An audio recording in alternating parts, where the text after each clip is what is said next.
Today I will be presenting you some theories and mysteries throughout music history with the help of an iceberg chart. For those who don't know, an iceberg chart is a tier list of sorts to help sort out well-known information. This iceberg was created by Royal Tenenbaum on Reddit. Let's begin.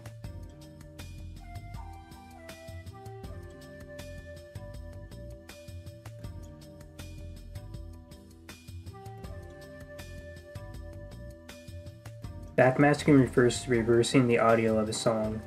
Listeners have been using backmasking on recordings to hear certain messages that can only be heard in reverse, though some messages are unintentional.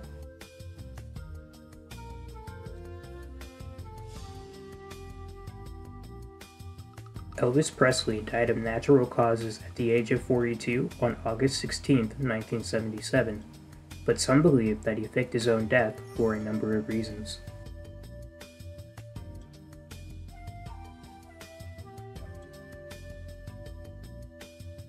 This is a theory that there is some kind of connection between the 1973 album by Pink Floyd and the movie The Wizard of Oz.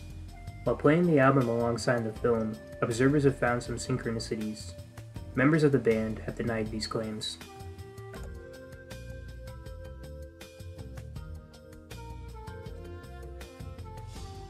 If you're familiar with the Paul is dead conspiracy theory, which I will get into later, this one is similar.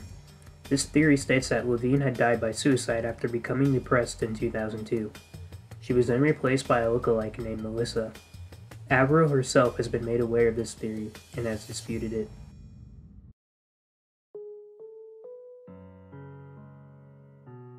Kurt Cobain, Jimi Hendrix, Janis Joplin, Jim Morrison. What do they all have in common? They all died at the age of 27. These and many other celebrities are a part of what has come to be known as the 27 Club.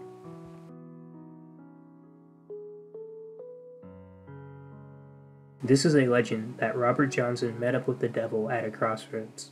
In exchange for his soul, he would make Johnson a famous guitarist.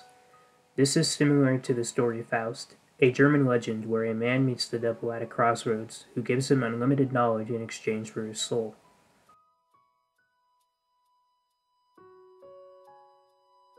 This is a nickname given to a song whose title and artist are still unknown to this day.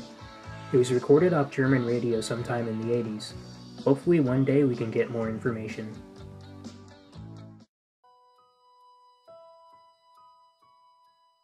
Gene Simmons is the bassist and co-lead singer of the band Kiss. He is known for having an unusually long tongue, which he often sticks out while performing. There's really not much else to say with this one. Moving on.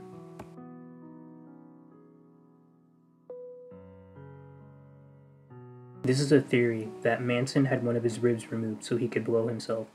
The origins of the rumor dates back to December 27, 1994, when he was arrested for violating the Adult Entertainment Code.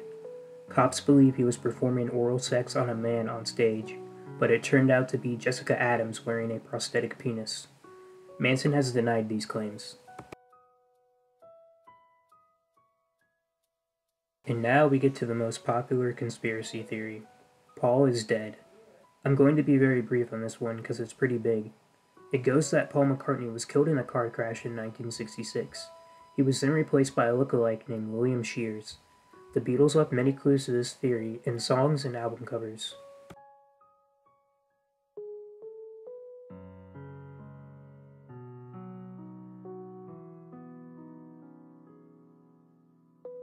This was a series of cryptic messages posted on alt.music.pinkfloyd back in 1994, around the release of their album, The Division Bell. The riddle remains unsolved. Members of the band state it was thought up by EMI.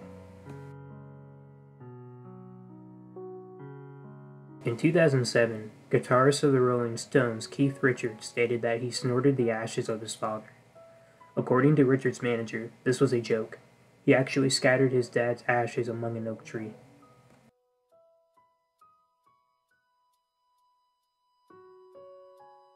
The opening chord to the song A Hard Day's Night by the Beatles has been a subject of musical analysis for many years. It was played on a 12-string Rickenbacker by George Harrison. In 2001, Harrison participated in an online chat where a fan asked him what the chord was. According to him, it was an F chord with a G on top.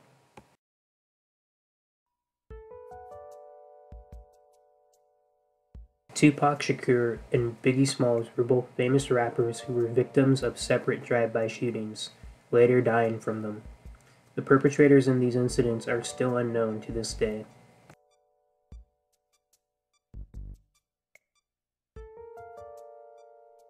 On April 8, 1994, the body of Kurt Cobain was found in his home by a technician who came to install security lighting. His death was ruled a suicide, but some believe he was murdered. There's more time than I'd like to give to go through some of these theories, so I encourage you to look some up.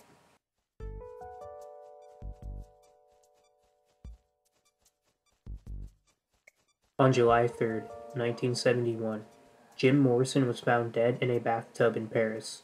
His cause of death is listed as heart failure, though no autopsy was performed. One popular theory is that he faked his own death, and another is that he was murdered.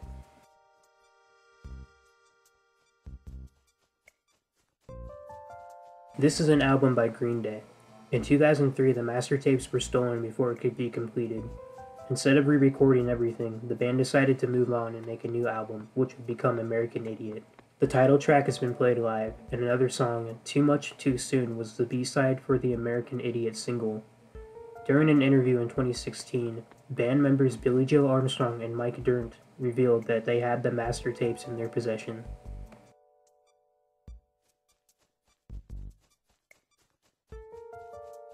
It Was a Good Day was a song released on Ice Cube's third album, The Predator, on February 23, 1993. People have tried to figure out what the day Ice Cube is talking about in the song. Ice Cube himself has said that this day has never happened.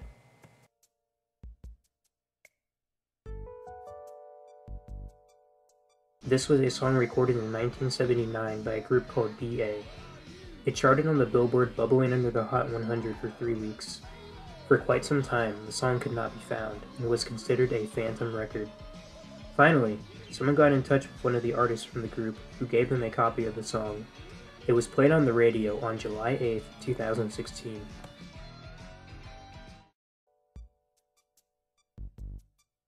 In 1969, Led Zeppelin and the band Vanilla Fudge were staying at the Edgewater Inn in Seattle. At the time, guests were allowed to fish directly from their window. While there, Led Zeppelin's road manager, Richard Cole, some members of Vanilla Fudge, and drummer John Bonham were with a female groupie. The legend states that they disrobed her, tied her to a bed, and Cole stuffed pieces of shark up her vagina and rectum. The entire event was apparently recorded on a Super 8 camera. According to Cole, it was not a shark, but actually a red snapper. This footage has yet to see the light of day, or may not exist at all.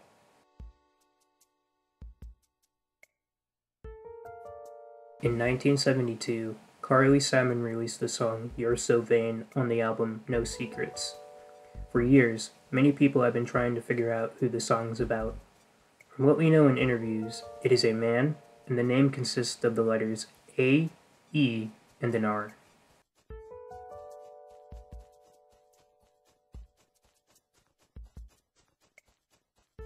This is an album by the Wu-Tang Clan that only had one copy made. It was auctioned off in 2015, on the condition that it cannot be commercially exploited until the year 2103. The winning bidder in question was Martin Shkreli. In 2018, Shkreli was arrested and all of his assets were handed over to a federal court. In 2021, the album was sold off to NFT collectors for $4 million.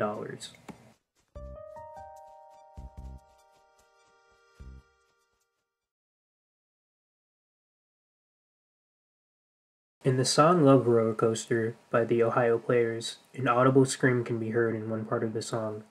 Listen closely.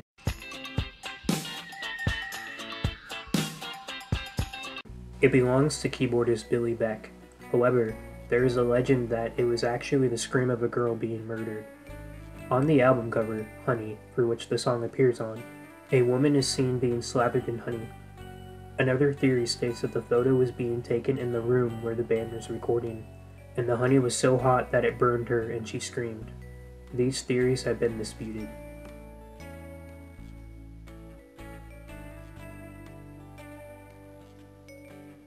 In the late 60s, many young Americans became opposed to the Vietnam War. John Lennon also became an anti-war advocate. This made then-President Nixon nervous about his re-election. He then asked the FBI to begin surveillance on Lennon. In the spring of 1972, the INS ordered for Lennon to be deported. Later that year, after Nixon's re-election, the FBI concluded their investigation, as he was no longer considered a threat.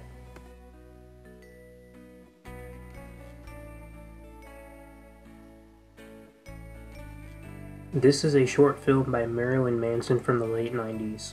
It takes place at a house party hosted by Manson. In the film, a young female groupie is forced to partake in things I think are too disturbing to discuss here.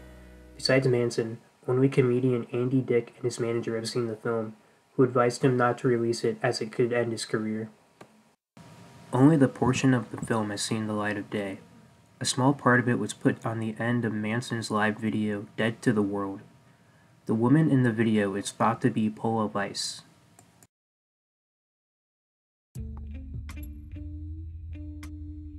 Dennis Wilson is one of the founding members of the Beach Boys and was their drummer.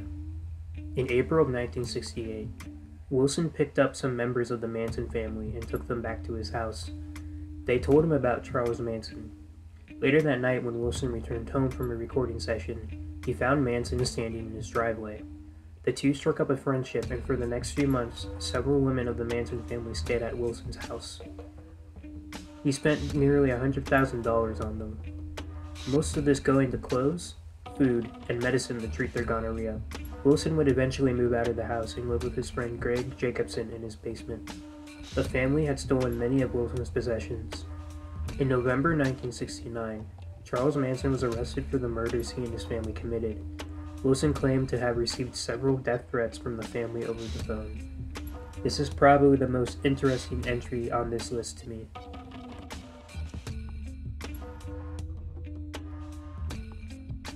Just is a song off Radiohead's second album, The Bends. In the music video, the band is performing in a room. Meanwhile, a man is lying on the sidewalk.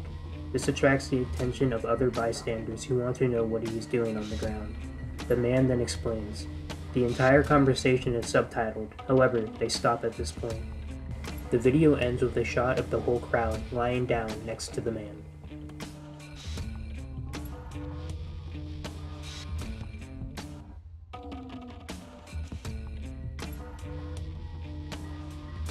This is a theory about the CIA writing the Scorpion song, Wind of Change. Frontman Klaus Meine has disputed this theory.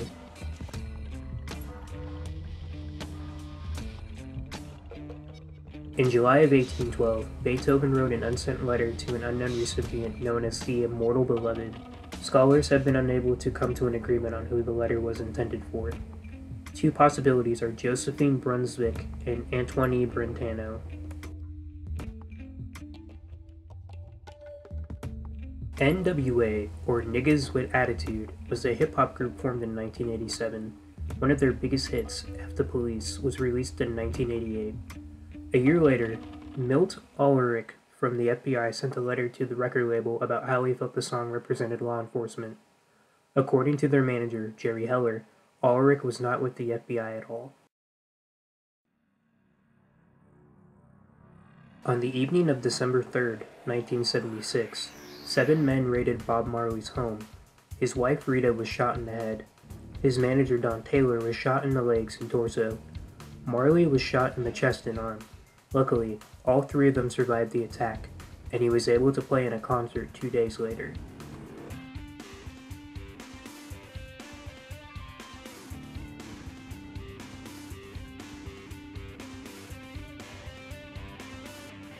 Klaatu was a Canadian band formed in 1973. In 1976, they released their first album, 347 EST. It had no photos of the band or individual musician credits in the album packaging. All songwriting was credited to Klaatu. A year later, an article was published proposing the album was a reunion project released by the Beatles under a pseudonym. The album was released under the same label as past Beatles albums and had a similar sound. The rumor was disproved when a program director for a radio station in Washington, D.C. found the records in a copyright office, discovering the band members' real names.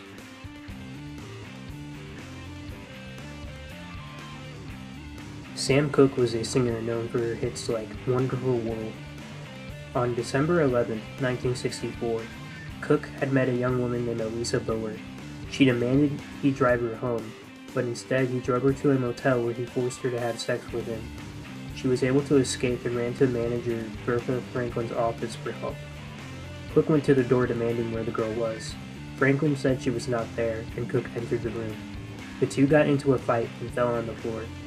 Franklin grabbed a pistol and shot him 3 times in the chest. He fell back and said, "Lady, you shot me." Some of Cook's family and supporters believe that there is a conspiracy to murder him, but no concrete evidence has surfaced.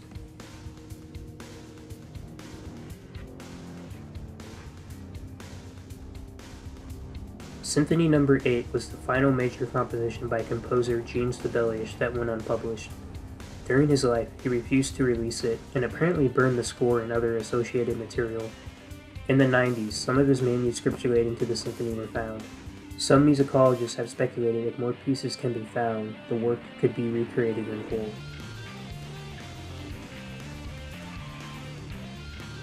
The song "The Kids" by Lou Reed tells the story of a mother whose children are taken away from her. At about 5 minutes and 20 seconds into the song, the sound of crying can be heard.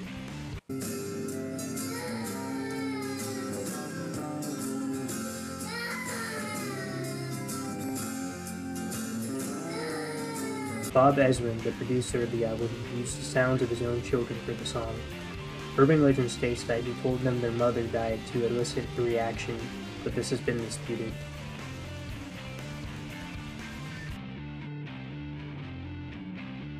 Randy Fitzsimmons is the individual who discovered the band The Hives. He acts as their songwriter and manager. It was revealed in 2002 that Randy Fitzsimmons is a registered pseudonym of band member Nicholas Arson. This led many to believe that Fitzsimmons is a myth, but the band denies this and asserts his existence.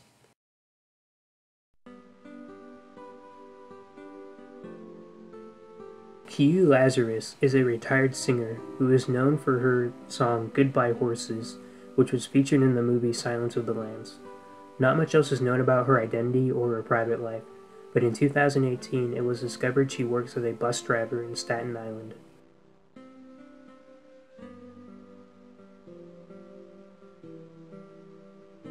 This theory states that Andrew W.K. is a character played by several people. In 2004, someone who called themselves Steve Mike hacked Andrew's website and claimed he co-created the Andrew W.K. persona and demanded to be credited on his 3rd upcoming album. Andrew responded to the message denying everything and said that Steve Mike is a name he used to go by. This theory is pretty interesting, and I encourage you to look into it more in your own time. Moving on.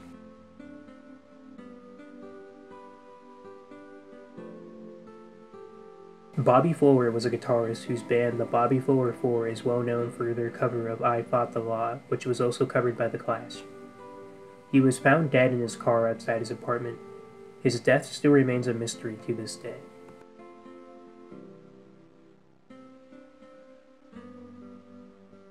On October 21st, 2003, Elliott Smith was at home with his girlfriend. The two got into an argument, and she went into their bathroom to take a shower. She then heard a scream. Upon opening the door, she saw Smith standing with a knife in his chest. While his death was reported as suicide, the autopsy released a few months later left open a question of a homicide. The investigation remains ongoing.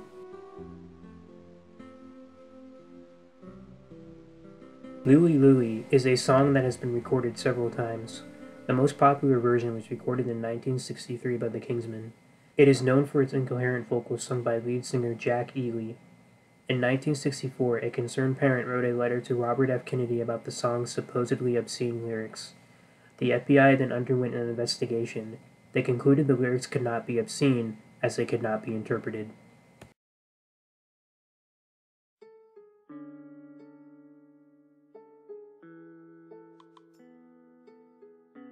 In 1989, the band 9 Inch Nails released their debut album, Pretty Hate Machine. Its first single, Down in It, had a music video shot. In it, the band runs on a rooftop. It was supposed to end with a shot of Trent Reznor covered in fake blood, implying he had fallen and died. To achieve this shot, they attached the camera to a weather balloon and intended to reverse the footage to make it look like a zoom-in. Unfortunately, the camera got away from them. It would end up being found by a farmer who turned it into the police, who thought it was footage of a murder victim. They distributed flyers around to see if anyone recognized the individual in the footage. A student who had seen the music video on MTV recognized it as Reznor and tipped it off to the police. The band's manager was informed and let them know what happened to the footage.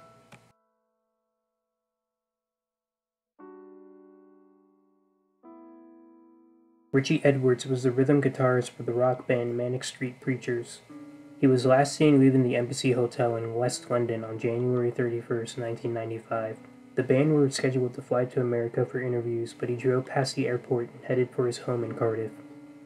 There, he left his passport and credit cards. He was supposedly spotted in Newport and picked up by a taxi driver in early February. 2 weeks later, his car was found with the battery dead and no body.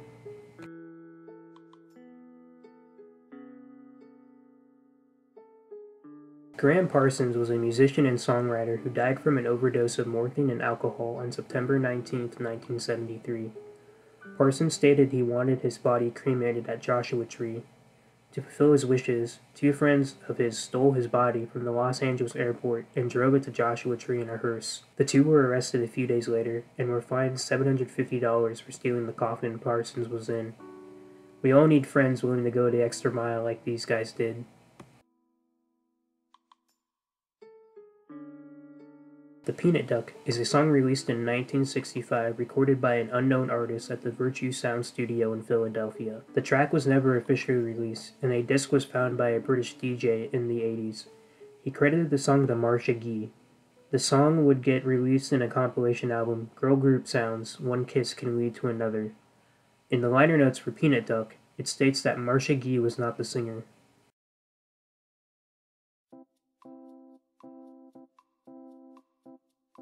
Philip Taylor Kramer was the bassist for Iron Butterfly.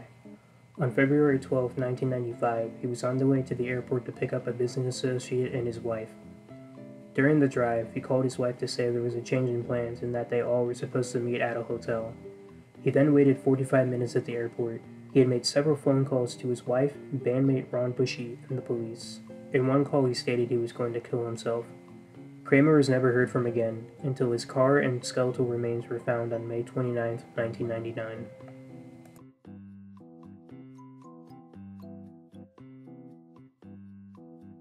Chelino Sanchez was a Mexican singer and songwriter. During a performance on January 25, 1992, an individual jumped on stage and started firing at him with a pistol. Sanchez pulled out a pistol of his own and fired back. 10 people were hurt and 2 were killed. 4 months later, on May 15th, while performing again, someone in the crowd handed Sanchez a note which read if he stopped singing, he would be killed. He disregarded it and continued singing. That night, he was out driving with his brothers, a cousin, and several women. They were pulled over by armed men who wanted to speak to Sanchez. He agreed and drove away with them in their car. The next day, 2 farmers found the body of Sanchez in an irrigation canal blindfolded. He had rope marks on his wrist and he had been shot in the back of the head twice.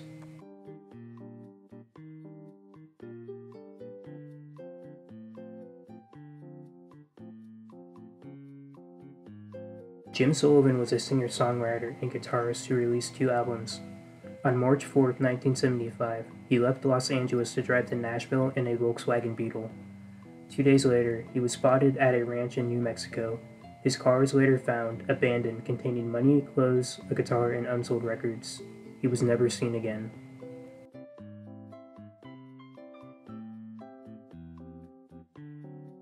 Jandek is a musical project from the record label Corwood Industries. A representative of the label, who is accepted to be Sterling Richard Smith, performs the songs live. For the first album, Ready for the House, Smith was going to use the name The Units. That name was already taken, so he had to use something else.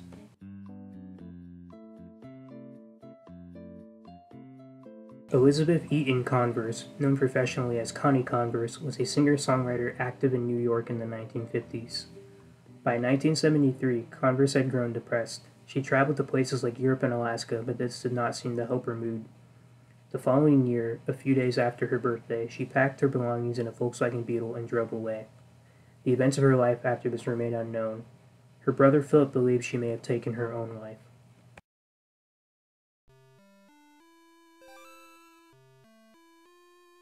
Peter Ivers was an American musician and television personality, host of the show New Wave Theater.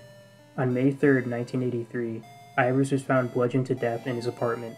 The murderer was never identified.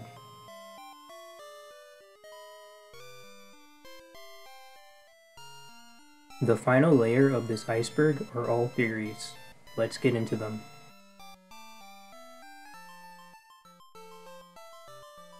There is a man named Stephen Lightfoot who believes that author Stephen King shot John Lennon. He has written a book and runs a website about it. He states that former Presidents Ronald Reagan and Richard Nixon arranged for King to murder Lennon. This theory states that Diana Ross had a baby with Smokey Robinson. The baby was Michael Jackson, who was given to Joe Jackson by Motown founder Berry Gordy. Robinson and Ross grew up on the same street. She moved high schools around the time he was conceived. Diana was very close to Michael during his life, even calling him a son of hers. This theory is kinda cool, but I don't buy it. Let me know what you think. This is one of the Cobain conspiracies I discussed in Layer 2. The theory goes that Cobain faked his death, got plastic surgery, and became Rivers Cuomo, the frontman of Weezer. Not much else to say here, I don't buy it. Moving on. And now the final entry on this iceberg. There is a rumor that legendary musician Stevie Wonder isn't blind. In 2010, while performing Hey Jude at the White House, Paul McCartney knocked over a mic stand that Wonder caught. In 2019, Shaq recounted a time where he stood next to Wonder unannounced, and he looked up at him and said, "What's up, Shaq?" We lived in a building on Wilshire. So you park your car and the valet's down there, so I'm already in the building. I'm coming through the lobby. Door opens. It's Stevie Wonder. He comes in, says, "What's up, Shaq?" Presses the button. Hold on, it's your story. Presses the button, gets off on the floor, buys stuff, goes to his room. I went and called every person I knew and told the story. They believed me. No, bro, he got on the elevator. He's like, "What's up, Shaq? How you doing, big dog?" You know what I'm saying? Yes, he did. Yep. Wilshire Boulevard. Despite all these claims, it seems Wonder is actually blind. During his acceptance speech when he was inducted into the Rock and Roll Hall of Fame in 1989, he took off his glasses and noticeable eye damage can be seen. The human body is known to compensate for the loss of vision by strengthening other senses. So we finished the iceberg, but I'm not quite done yet. I have one mystery that is not on this iceberg, but I feel is appropriate. So consider this a bonus entry.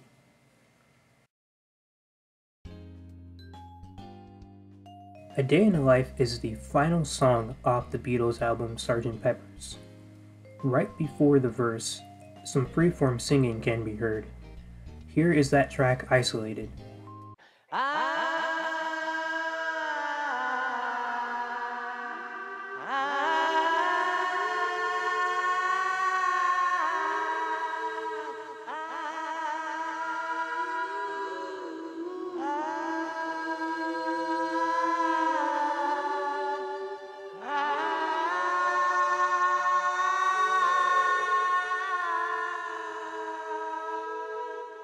For years, people have been wondering if it's John or Paul singing.